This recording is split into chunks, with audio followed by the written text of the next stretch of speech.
especially those who are born into it.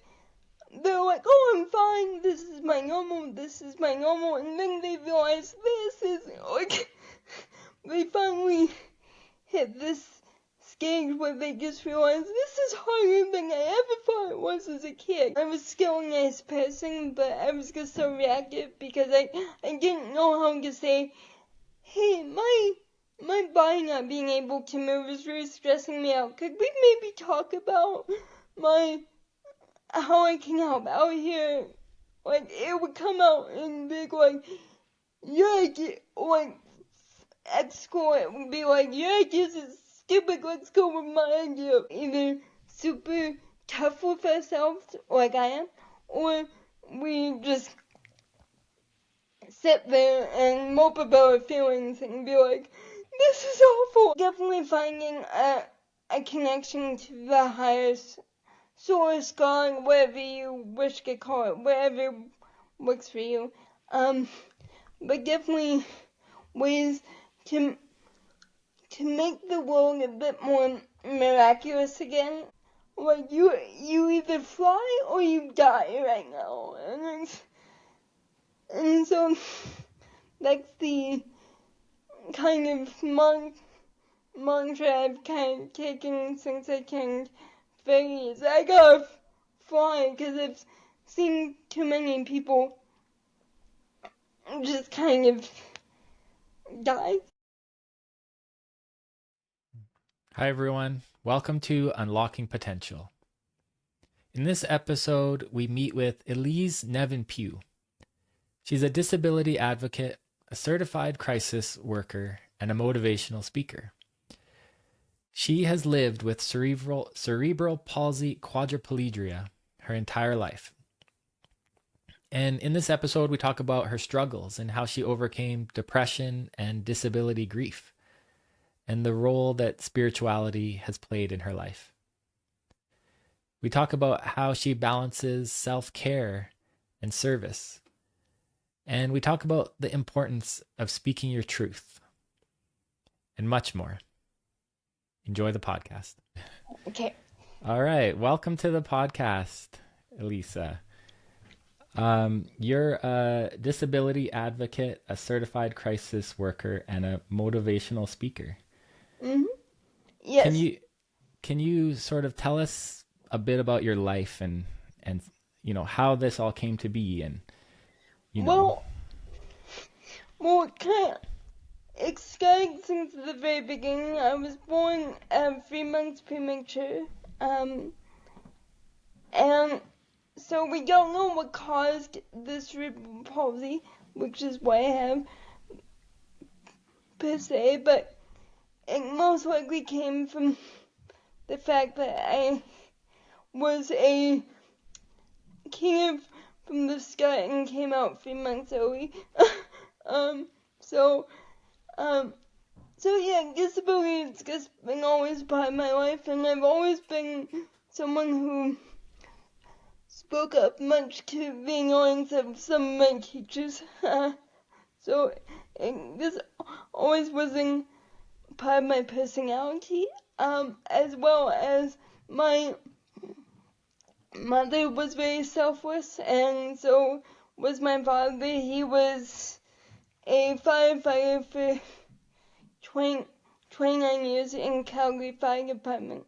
So just serving others has always been a part of the way I was raised. So, and I wanted to be a first responder just like my dad, and then came to the age where I realized that I wasn't going to work, so I was just trying to think about it, and when I was 14, I was chosen as the East Sales Alberta ambassador, so that's an organization that helps kids and adults get equipment within the accessible equipment, and so they made me ambassador for their summer camp. Great place, and I found out I had a skill for motivational speaking, and And then when that all changed, that didn't change, but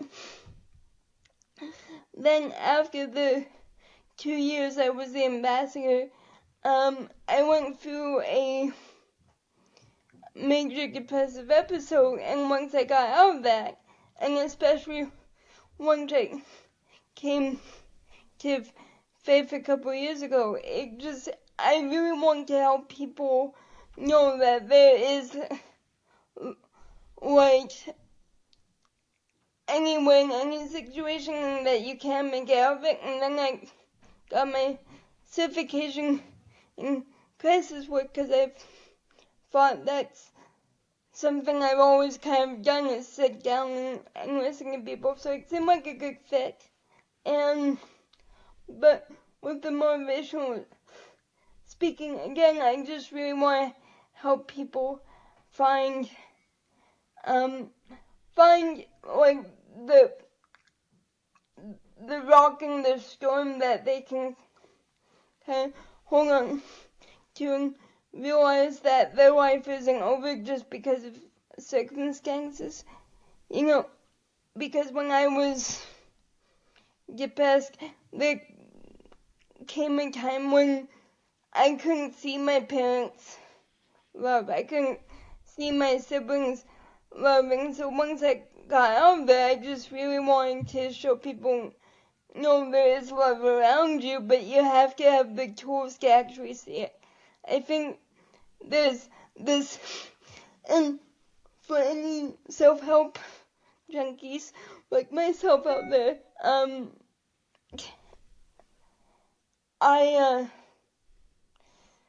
I'm not dishing self-help books. I think they're great. I like many of the motivational speakers who are out there, but I think there's this kind of misconception that you can just smile through everything, and that's not necessary. You can be honest with your feelings without them being control of your mental microphone. I think that's one of the problems we face today, is that we say, we need to acknowledge our feelings, and that's absolutely true. That was one of the things that caused the major depressive episode in the first place, that I didn't acknowledge the fact that now that the ambassadorship was over and I wasn't being called to speak in front of so many people and be like, oh, you're doing so good, and I had to actually deal with the fact that I can't move. I went through, and to be honest, I'm just freshly going through it now. I'm going through what's known as disability grief, which is a thing where people with disabilities, especially those who are born into it, they're like, oh, I'm fine, this is my normal, and then they realize this isn't, like, they finally hit this stage where they just realize this is harder than I ever thought it was as a kid. And but at the same time, again, I just really want to help people see that just because you're going through something doesn't mean you have to say, I'm taking time for me and only me. There's again a balance between that, taking time for yourself, and completely becoming self-absorbed in like this self-care bubble, if that makes any sense. Without, again, I don't want to disregard feelings. I don't want to disregard the absolutely good advice that we need to take time for ourselves. I mean, if you'll excuse me for this, Jesus did too. I mean, we all take time for ourselves, but there's a point where we've come in a society, I believe, where it's just like, I'm gonna look at me and my life and not necessarily worry about what others are going through. and it's just this kind of self-absorbed, disabling thing where we all have this physical, or I guess kind of the psychological bend towards a navel nowadays. And it's just like, I want to kind of lift my head up and show people that even though we're going through pain, it doesn't necessarily mean that we need to lock the door and completely forget about what's going on with other people.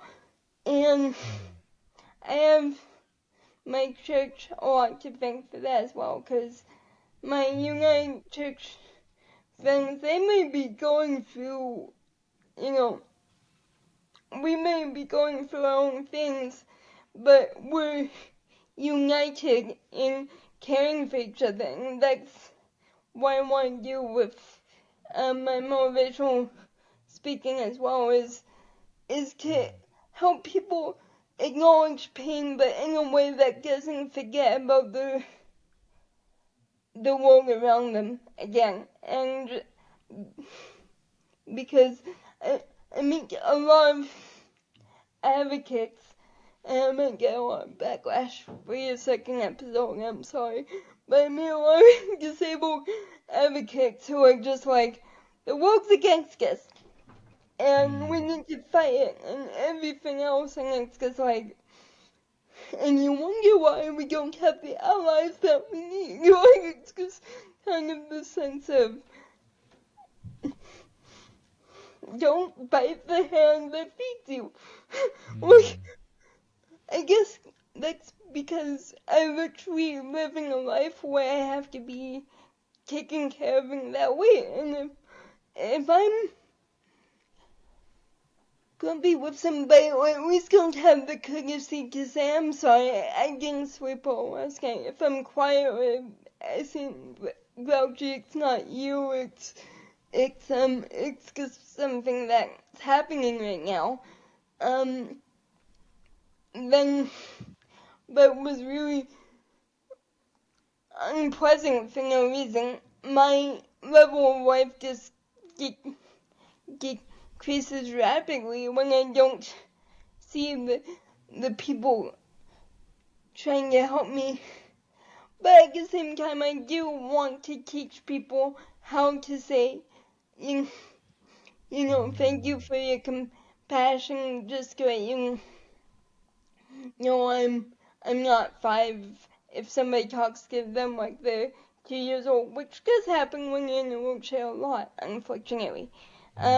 Because people assume that just because I'm sitting down, so is my brain.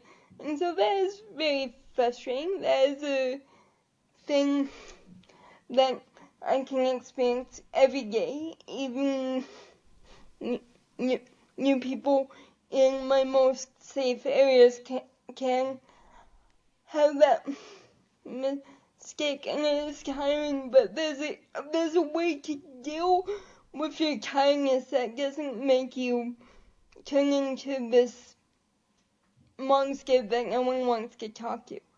I mean, I think I was listening to a comedian once, and he's like, it's not left versus right, it's the picky people and the insufferable, where it's just like really picky, and it's just like, yeah, I get it, cause I should probably let you ask another question soon, I apologize, but I just really want to teach people that yes, you are important, yes, you are precious in the eyes of God, if I may, but at the same time, that means we have to treat other people the same way. We have to give what we've been given, and that's what I really want to do, is give that grace that I was, because before I became a Christian in 2021. My life was beautiful. My parents were kind. Like, I don't have one of those stories where it was tragic and then, you know,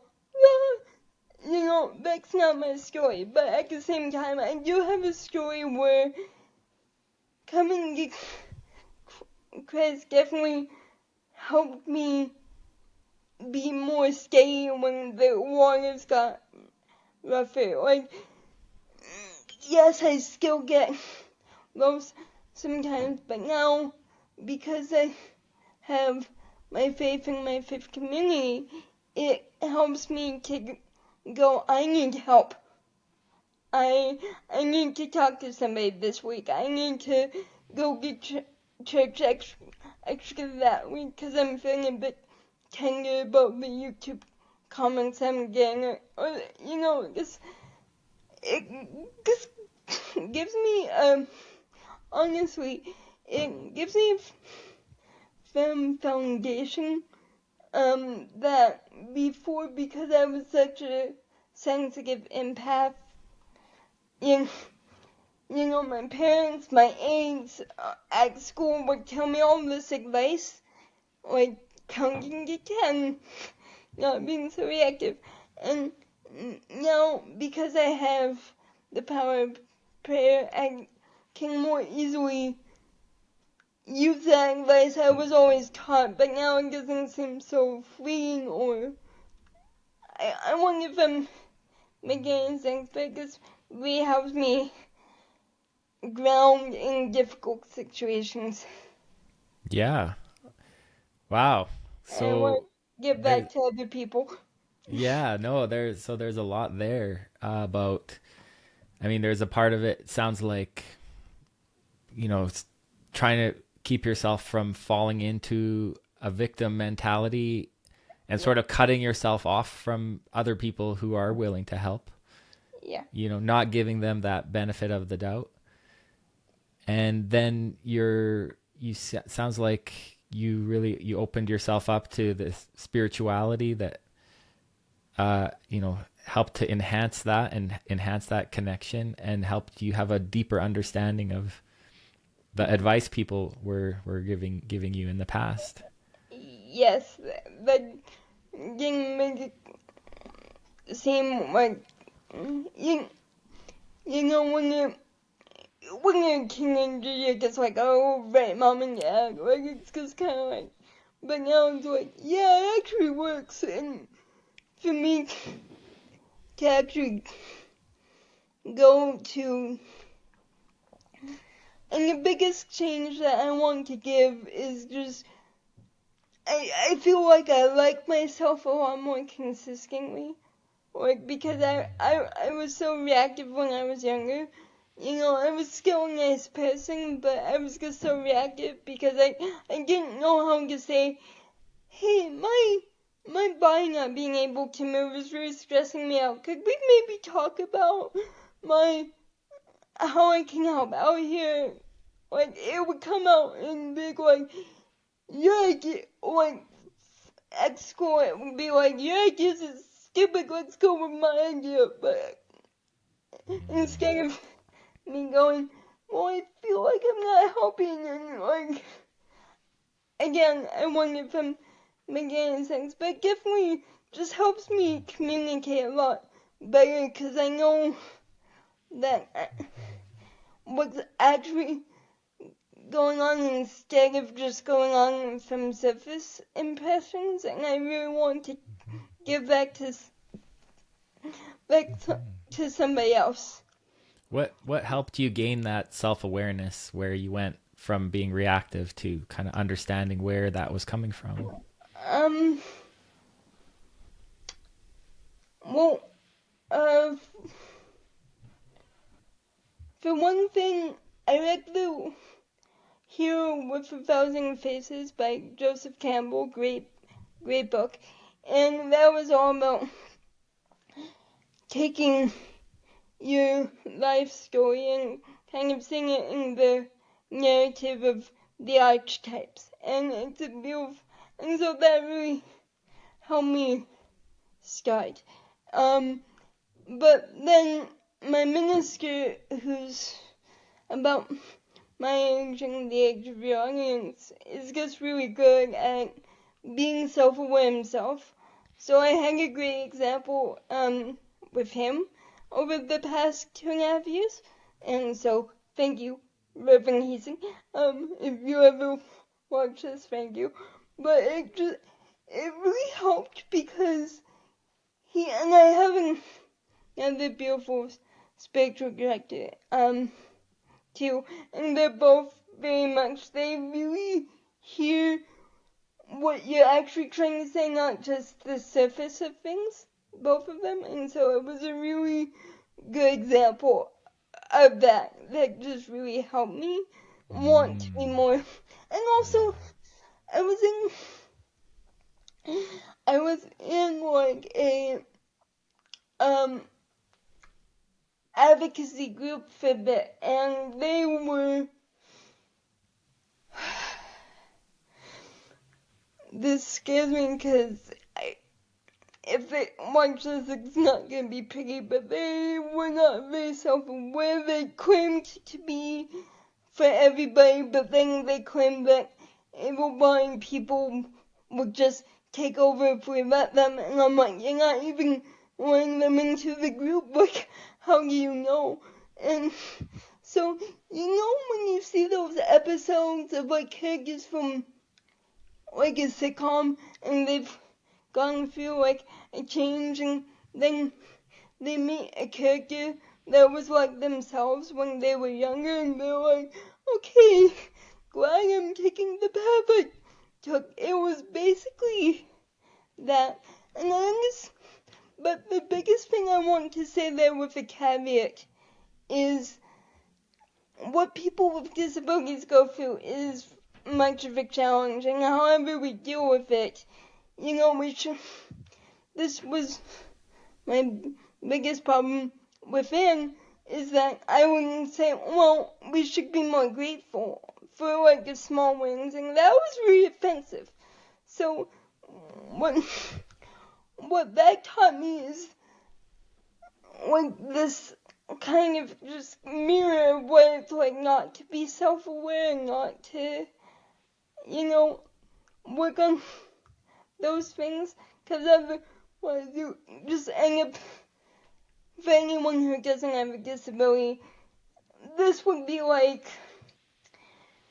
realizing just how saying, oh, they're in a better place is really painful to somebody who's just lost somebody. Like, it's just like, yeah, they're in a better place, maybe, but you're not acknowledging the pain that the other person is feeling down here when you say that. Like, you can say that later after you've hugged the person and make them feel, okay, I've been seen. But to say that off the scan, that's a faux pas for sure, because it makes the person feel like, oh, I should be, if they're self-aware, then they feel guilty because, oh, I should be feeling bad about this. But if they're in complete grief, then it's like, I am going to give you a gesture that I really, like, it just really makes them angry for good reason, because they've been denied their feelings, you know? Yeah. There's like, really some power to allowing someone to really be seen and understood before you kind of move through to the healing portion of it, right? Yeah, like, but the problem is we either jump too quickly, or we let the person get stuck in that phase too long. So there's definitely a need to be like, especially as a crisis worker, because we only have 10 sessions to work together.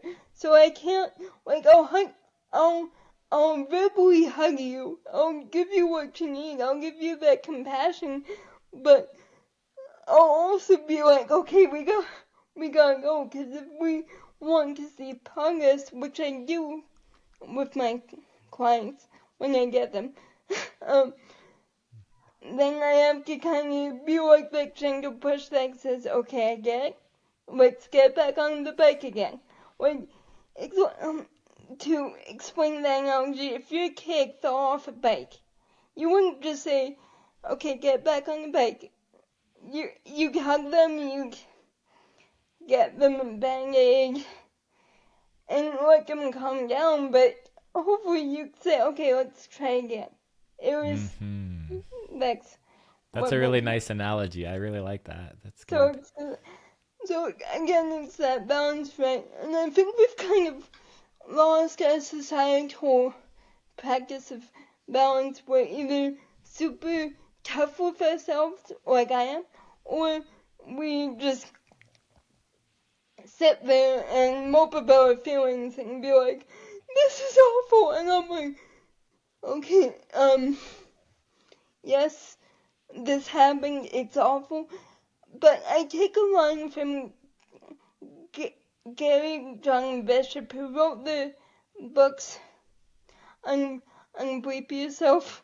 You can look up the okay, can I, because there's a cussing the title.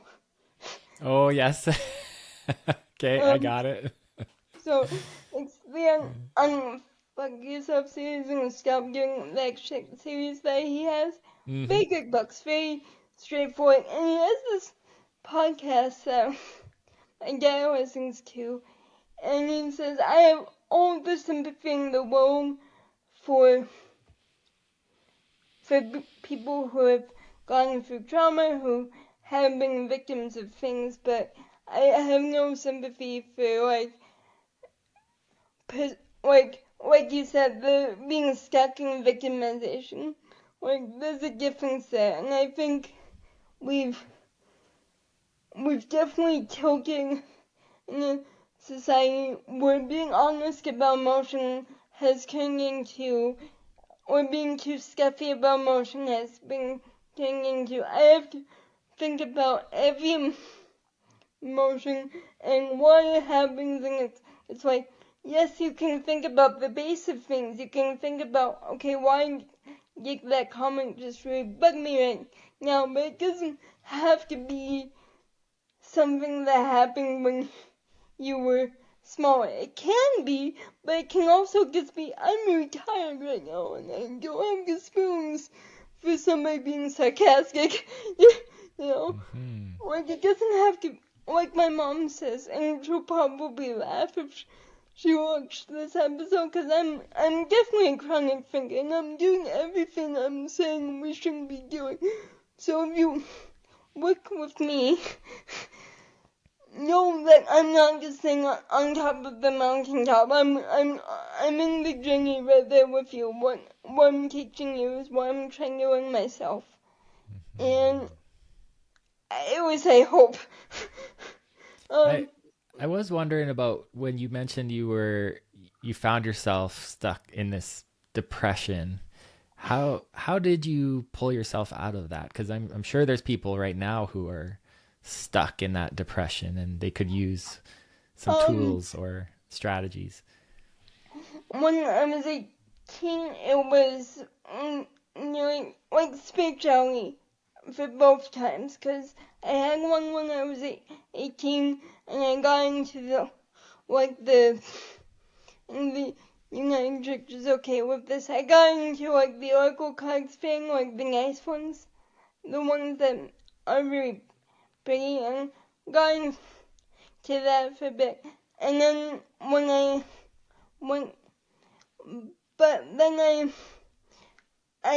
I found that finding a more concrete spiritual path in the face of the divine, which for me is in the face of Jesus.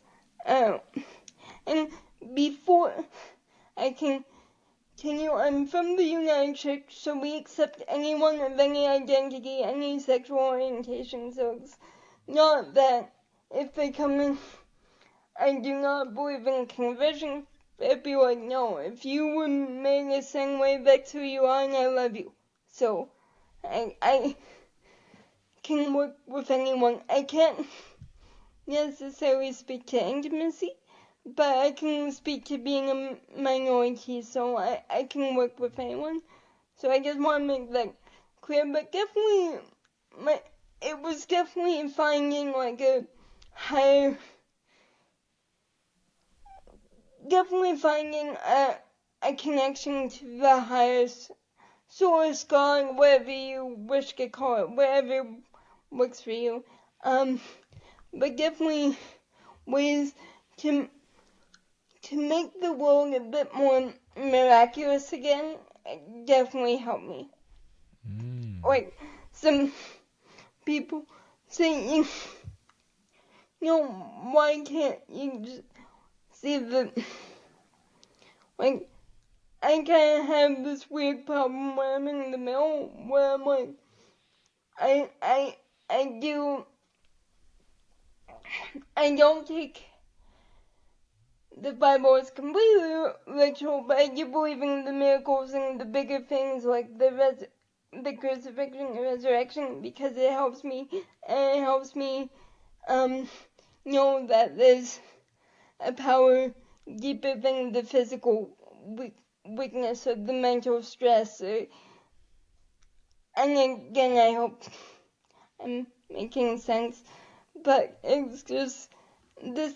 I would say, and I hope this doesn't sound too evangelical for this podcast, but if you don't have like a path, then to definitely look into different spiritualities, as long as it's based in love, and see what works for you.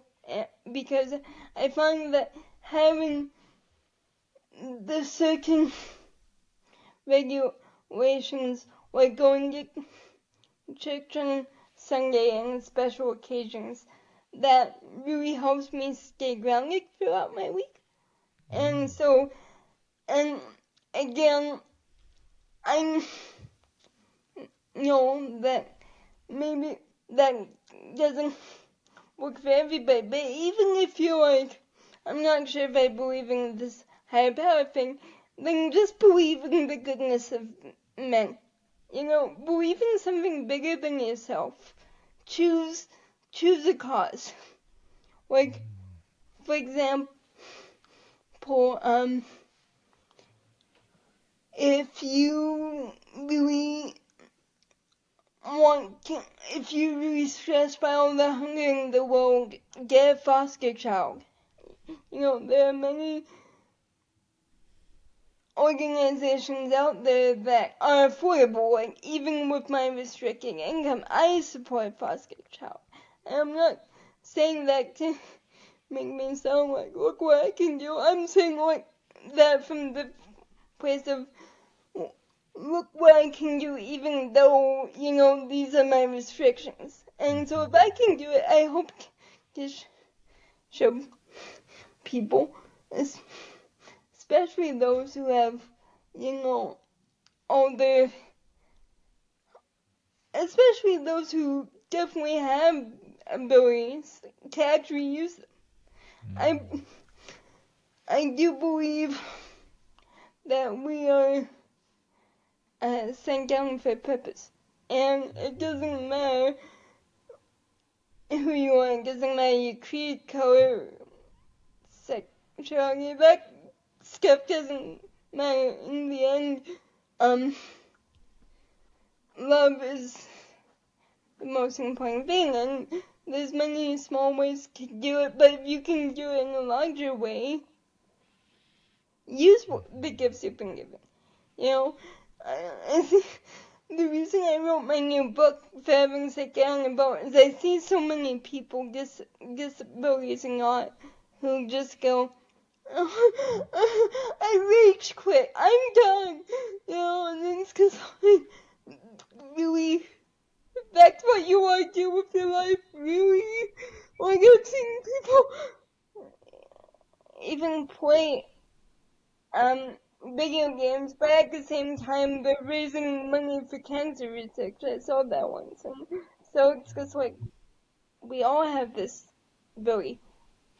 There's something really powerful about giving and serving others that can help us grow and get out of our own limitation and our own, victimhood or victim mentality, and it gives us something greater to reach for, and Yep. pushes ourselves, right? And yeah, Yes, and that's a really good to be point. to be clear, I'm not saying that, oh, just think about those who have it worse than you. No, I'm just saying, the next time you see somebody looking at their watching in line, like you maybe have been, move so that they have a spawn line that's a little bit closer so they get a little more time. Like, just give small things that doesn't make it all about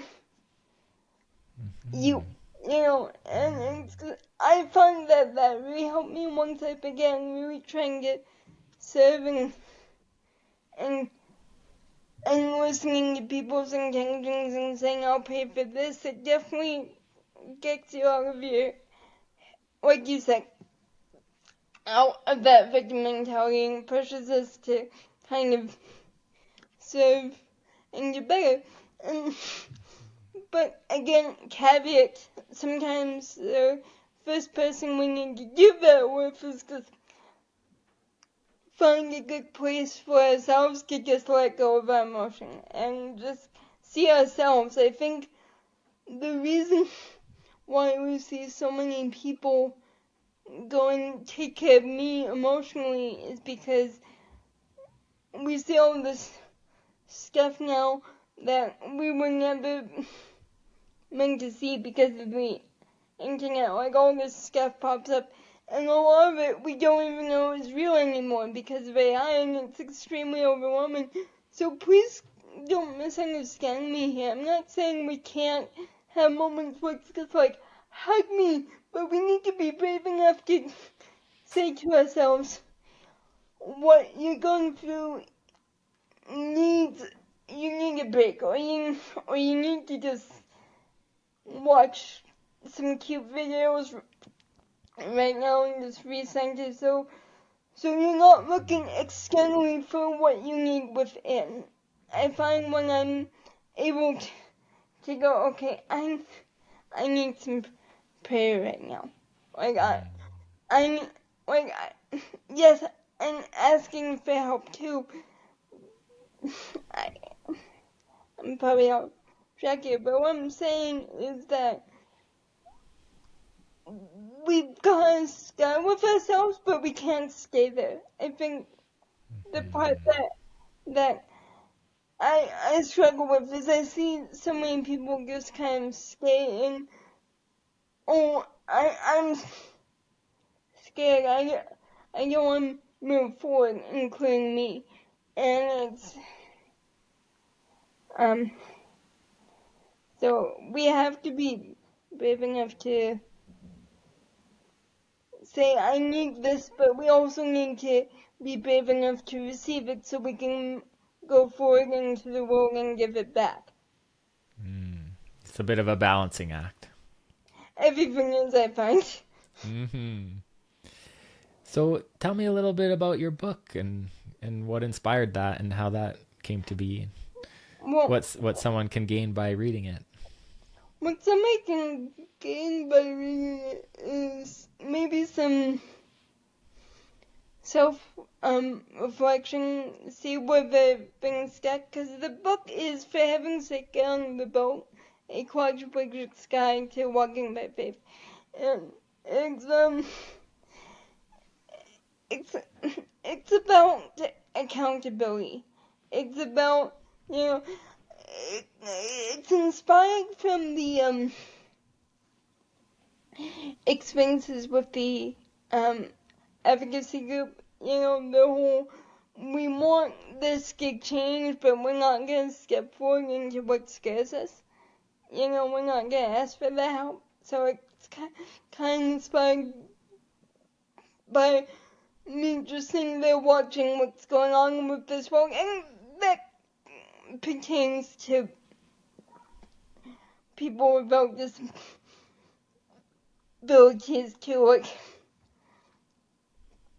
I'll see people and struggling to find an identity that's not based on other people's approval, or see, like all this nitpicking that we do as a society, pronouns, instead of making sure that no one gets gay bashed anymore, and that kind of minute detail that we focus on instead of looking at the bigger issues.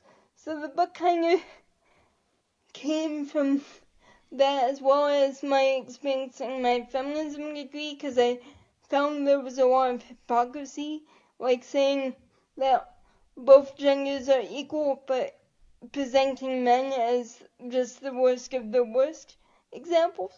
And my teachers didn't like me very much at the end of it, because I had come to faith and I was like, this isn't feminist, like, this isn't fair.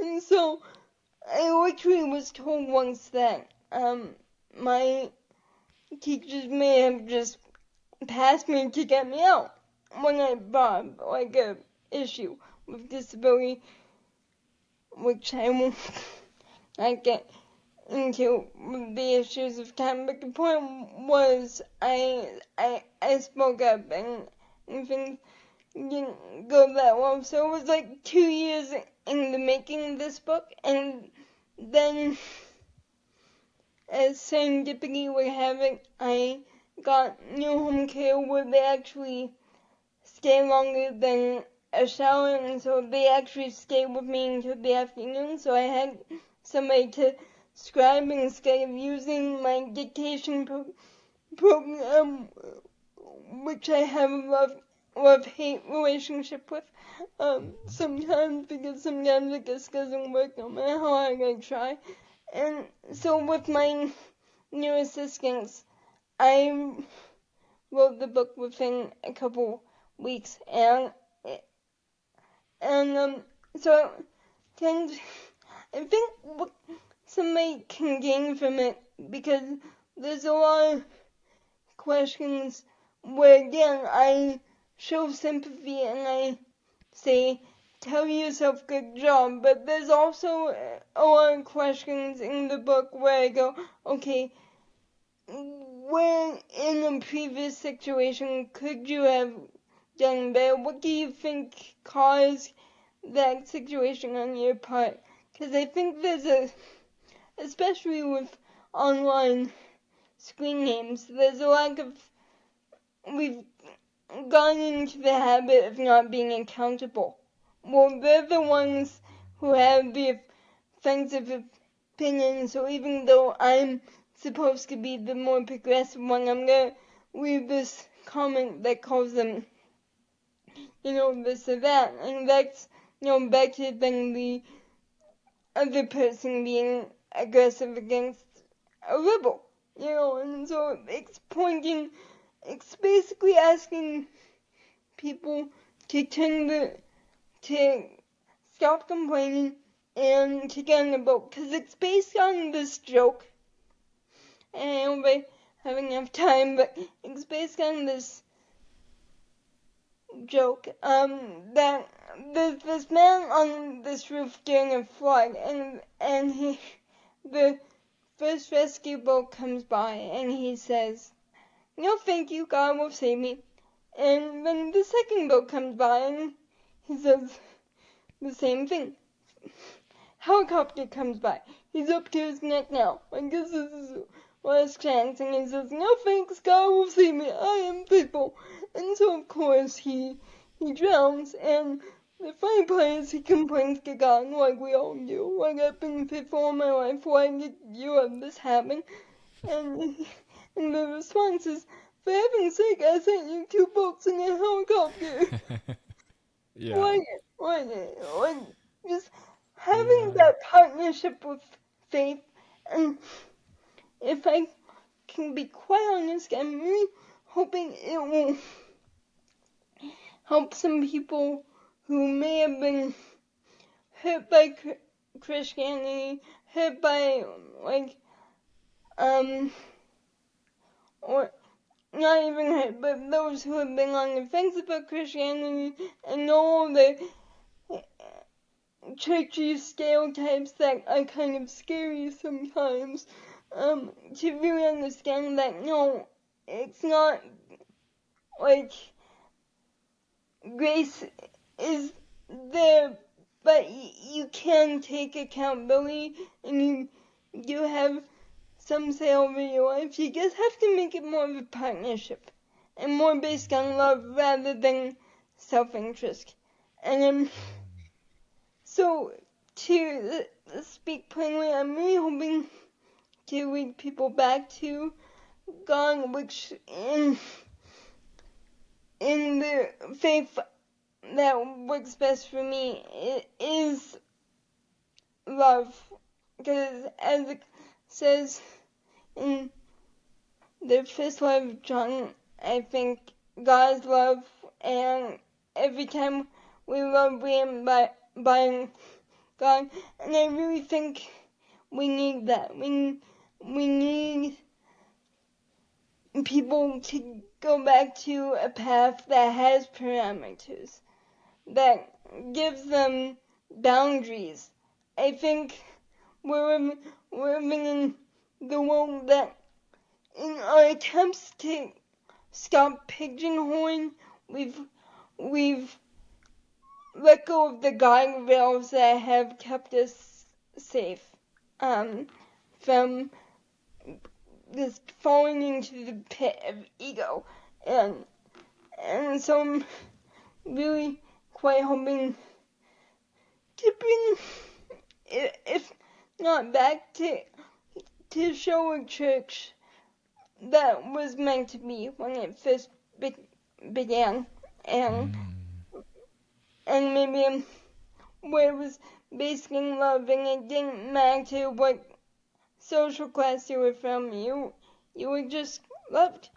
And I know people could come at it like, well, there's all these records. Yeah, hypocrites have been a problem since the beginning. That's the people that Jesus mainly got mad at, was the hypocrites, you know. Yeah. So it's not just a Christian problem, it's an everybody problem. And it sounds like this accountability that you talk about in your book can actually help people to become more loving. Yes. Yeah. Because I do mention that we need to forgive ourselves first again, because if we don't, then anybody else, I wonder if this is too dangerous for my first podcast, but sometimes I get frustrated that Disability Pride Month, which is in July, is often not seen. And the month before is like everybody knows about the month before, right? And it can get really frustrating. And again, to all my friends in that lovely community who celebrate June, God bless you, so happy for you. But when I'm feeling low and unseen myself, I can definitely get like, why does June get all the attention? Why can't July get some? You know? And so for me, realizing that, hey, this is because I feel like I need to speak up about my own issues as a quadriplegic more, realizing that definitely helped me be that kind of more inclusive Christian that I wanted to be, instead of feeling like, you know, why this? And but also, when we're accountable, it can also make us, like I said earlier, like ourselves a lot better, because it's like, now we're able to at least say these big two words and actually mean them, which is, I'm sorry. You know, I'm sorry I acted like this. This is what's going on. This is why I'm feeling so touchy right now, and I don't, like, it's hard to explain because I don't want to make it seem like we can't have moments where we don't want to apologize, because I've recently had that. But at the same time, it does make you definitely more easy to get along with, which means you'll have more understanding when you do have those moments of, you know what, I can't be the bigger person right now. Can somebody just lift this for me? And I need the assistance. So, but nobody likes the person who goes, I'm the only one in pain. Listen to my problem. You know? So, again, as always, delicate balance, because you do want to be more honest about what you're going through, but you don't want to make the only thing. Yeah. One thing I've noticed throughout this interview is that you really speak your mind, speak your truth. Could you sort of, even if it's going to ruffle some feathers, and could you sort of speak to that and why that's so important? Well, firstly, because I've just started doing it like a few weeks ago, and because I turned 30 in August, and I'm like, okay, like, even just before then, I started to realize how much I was still people-pleasing personality, and I absolutely hated it, and it makes me resent people for being themselves, just because I can't say no. Just because I can't say, you know what, I don't feel like listening to this podcast about how the church kind of failed, and I don't feel like listening to this stuff that's happening in the States right now, and there's so much here we need to focus on. But when I sat there and just went, this is the nice thing to do, then I would walk away feeling depleted before my day even started, and resent people, and not see them with the eyes of reality, but the eyes of resentment and assumption and all those things.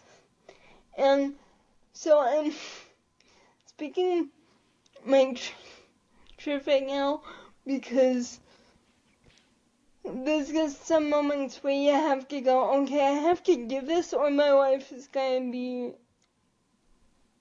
like, it's just one of those, it's like Game of Thrones. I just got reading that. I can't watch it, but I can read it. And I just got to the part where the youngest Bran almost dies, and the crow, he's basically having like a journey in his sleep, and the crow is like, you either fly or you die right now, and so that's the kind of mantra I've kind of taken since I turned 30. I gotta fly, because I've seen too many people just kind of die. Even when they say they're flying, they're just kind of flying on their own anger,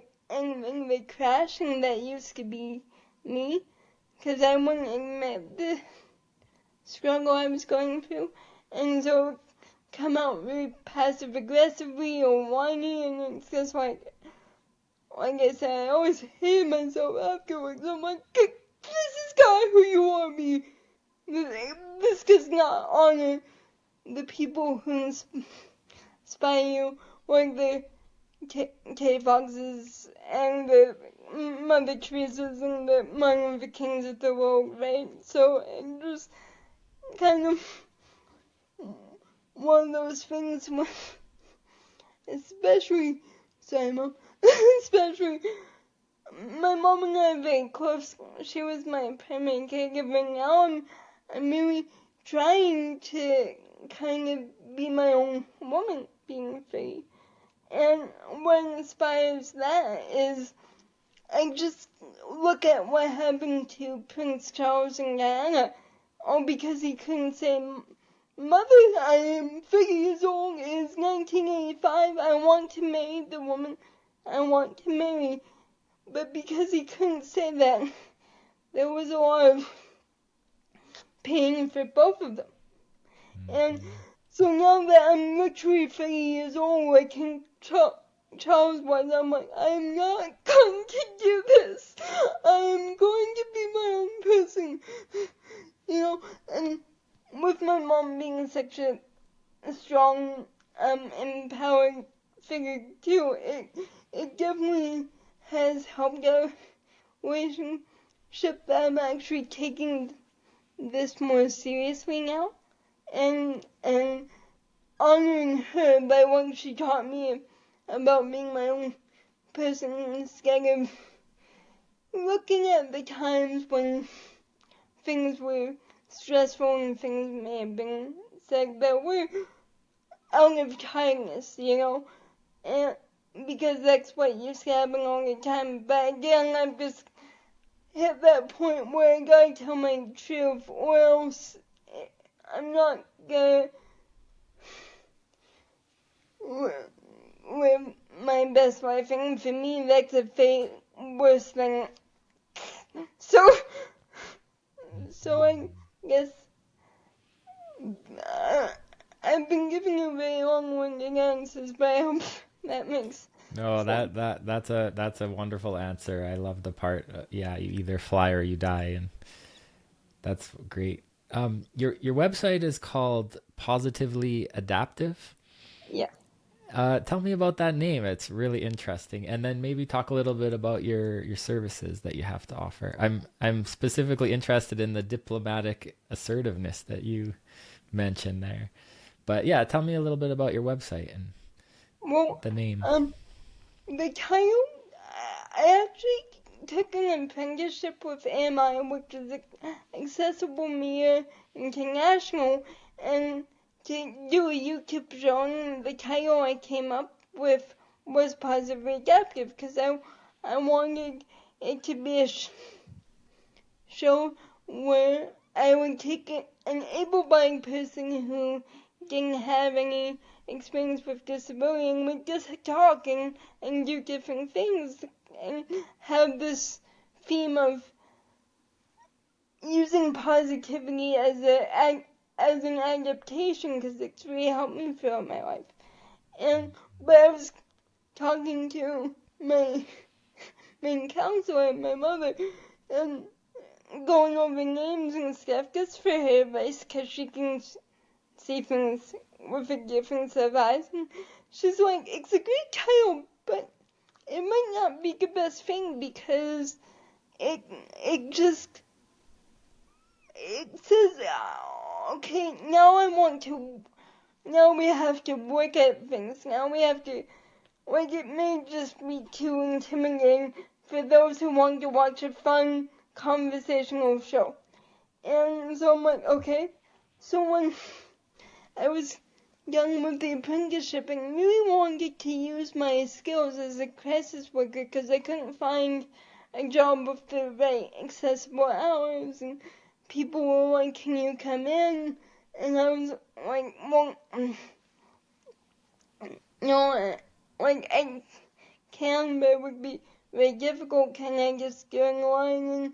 And this wasn't a lot of accommodation, so when I wanted to do a website, and I got somebody from one of my YouTube fans, actually was a web developer, and said, I'd really like to help you, can I make a website for you? And I'm like, thank you, because I tried to make one before, but it just didn't pan out. It was awful. It almost looked like the first website I ever made. Like, it was just not appealing even to me after all. And so he made this beautiful one, and I'm like, positively adaptive, that's it, because I want to teach people like a grounded positivity like one that's not everything's gonna be fine. You know, that kind of fake, phony, you know, everything's fine.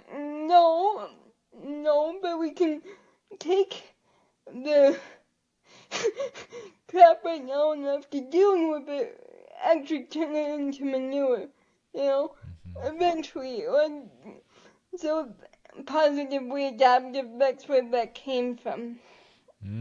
So, And you mentioned that you wanted to work with people who are willing to put in the work and not stay stuck in their story.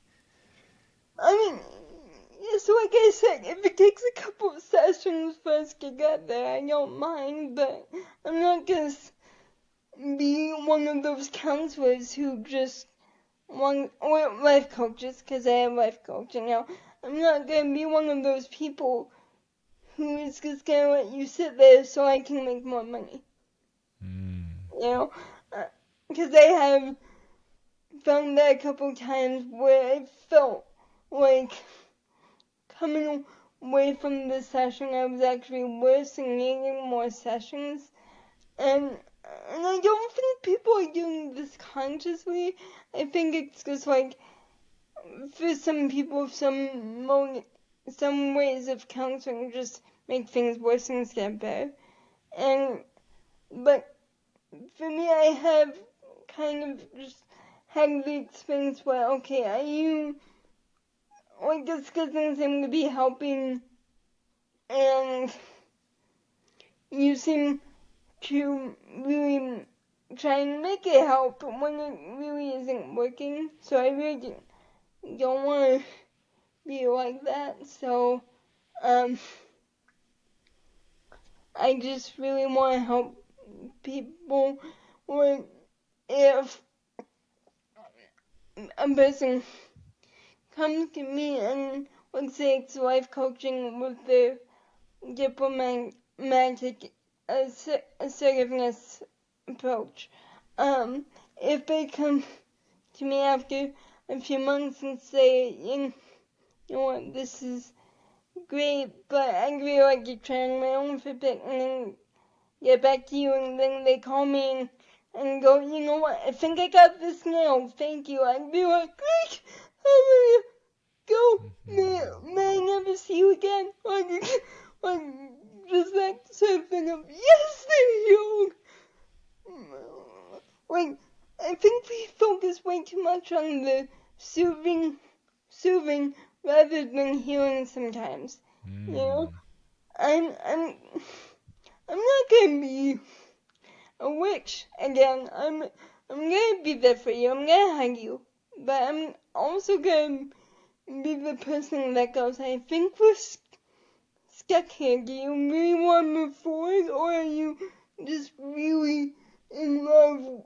Like, I wouldn't say like this hopefully, but it's just like when I think of myself, even a few months ago when I tried with different counselors and I go back just for the simplest thing, it would be like, okay, do I really want to be healed, or do I just want to be healed, heard for an hour and a half? You know, that's a very different thing, and if a person wants that, then that's, like, as a friend, sure. As a family member, sure. As a church friend, absolutely, I will listen to you to Kingdom Come. But if you're a client, then it's my responsibility to help you heal, not to help you stay in the exact same space. Because in my view, that goes against the Hippocratic oath. Am I saying it right? Do no harm. I think just letting somebody sit there in the grief for too long without any move forward is a form of harm. Because you're letting them pick up the wound, and if somebody you love was injured, or we were just talking about the chicken pox this morning, if someone had that, you wouldn't allow them to scratch it, be like, stop it! Yeah. It's my responsibility to put the glove on the hands, to give the oars scratching, and if they're not willing to not scratch, then it's like, well, I can't help somebody who's not willing to be helped. And I think that's why I'm a bit more strict, because as an empath and as a going, even now, I still find myself in situations where I text that friend that hasn't changed and is still talking about this same thing. And because I've been there myself, I know what hell it is. And so I'm sitting there going, how can you stand it? Like, how can you stand still being in that place of like, so again, my mother and father taught me well. It was like, yes, love a person, but you can only help so much before you gotta go, okay, they've got some growing to do that does not involve me. But and I want to, as I said in my last video, I want to come home good tired. Not the tired of, oh, I'm just tired because I'm bored to tears because I've been scrolling all day, but because I've actually helped somebody move forward with their life. And to answer your question, the diplomatic assertiveness is like, if I was talked down to, it's like, thank you for trying to engage, but just so you're aware, I have all my cognitive faculties, to say in a way that gives what you need, but in a way that doesn't make the other person feel terrible. But just trying to engage and then possibly doing it in a way that was offensive. And quick aside here, I don't always do it. There was a situation yesterday where I could have done a lot better, and so I'm not perfect at all. Not wanting to give that impression of I've got this now. No, I'm still working on the kinks, because we all have days where we wake up and there's other things going on, and so that one person's mistake seems a lot bigger than it actually is. So I do, again, I'm not claiming to have things figured out, because no one does. Is there any last message that you'd love to share with the world, with people who are struggling either physically or mentally, and what would you love to share with them? Just whatever happens, I encourage people to look at, when they're ready, of course, because it takes time, to look at things and see where this might help somebody else in the future. Yeah. See where this might help you be a better person. Because being, for example, being the open-minded yet being the moderate Christian that I am, where I believe in the more traditional things, but I'm very open-minded, that leads to a lot of backlash and a lot of either I'm too conservative for one person or too liberal for another. And even if I can't see the good in the comment, I can at least say, okay, memo to me, never leave a comment like that, because that hurts. Just that kind of, and again, we don't have to do this right away. Your pain is important, but it can lead to important work if you let it. And may I give a little bit of a promotion? Mm-hmm. Right now, because I'm just open for clients basically and really trying to promote, I do have this special deal that the first 10 people who sign up as clients will get 50% off any of the services that they've signed up for. And also, if you email me about the book, I do have an offer as well where if you buy the Gang on the Boat, I will give you $25 off the life coaching as well, because the life coaching is based on the book. So if you buy the book, you'll basically know what you're in for with the life coaching. And I just want to say in advance, thank you for your trust, and I look forward to helping you.